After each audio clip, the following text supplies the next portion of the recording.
لە شوێنی مەحەتەی قتار ئەرا شوێنی نیشتەجیبوونە مردم.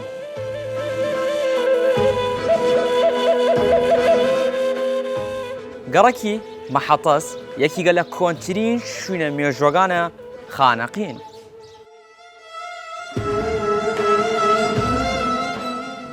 وەوەیش ناوبانگە خۆی دەرکردیە کە شوێنی مەحەتەی قتار بووە و لە ساڵی 1918 دروست بووە. مردمە ئەی گەڕەکە ئەو یادگاریە لە کە هەستیان ئەرا نەوەگانیان وشنەوەی.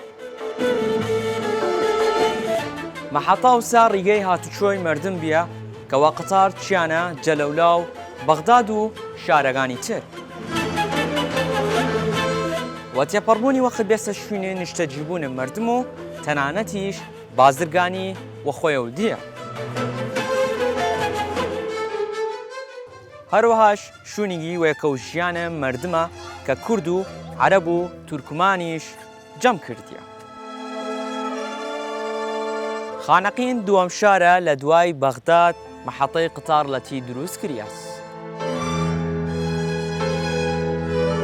هیوەشتوان ڕۆشنایی بخەینە سەر چ گەڕێکی لە کۆمەیان تەرامان بیشنەی.